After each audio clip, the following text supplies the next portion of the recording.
నేను నా ఆరోగ్యం కోసం ప్రతి 3 నెలలకు ఒకసారి కూడా బేసిక్ సర్వీసింగ్, మన కార్కి, మన దగ్గర ఉన్న వెహికల్స్కి మనం ఎలా సర్వీస్ చేయిస్తామో అలాగా ప్రతి 3 నెలలకు ఒక్కసారి కూడా మన బాడీకి బేసిక్ మెయింటెనెన్స్ అనేది ఉంటుంది. డిటాక్సిఫికేషన్ ప్రొసీజర్స్ ఉంటుంది, ఓజోన్ థెరపీస్ ఉంటాయి, ఫ్యూ ఐవి ట్రీట్మెంట్స్ ఉంటాయి. ఇవన్నీ కూడా నేను ఖచ్చితంగా తీసుకుంటాను.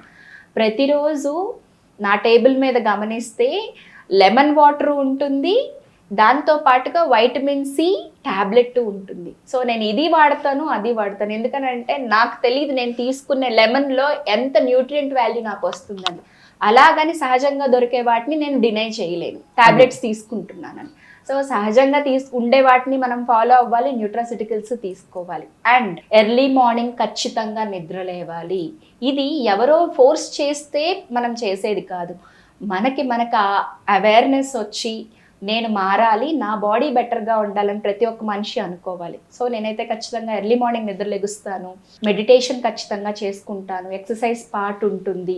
ఇవన్నీ కూడా నా రొటీన్లో ఉండేవన్నమాట. దాంతో పాటుగా నేను కొంచెం ఎక్కువ ట్రావెలింగ్ చేస్తాను. ట్రావెలింగ్ చేస్తున్నాను అని అంటే ఎక్కడ ఎలాంటి ఫుడ్ దొరికినా సరే తీసుకోను. ఒకవేళ నేను బయటికి వెళ్ళినప్పుడు తీసుకోవాలంటే మోస్ట్లీ ఫ్రూట్స్ని ఆప్షన్గా తీసుకుంటాను.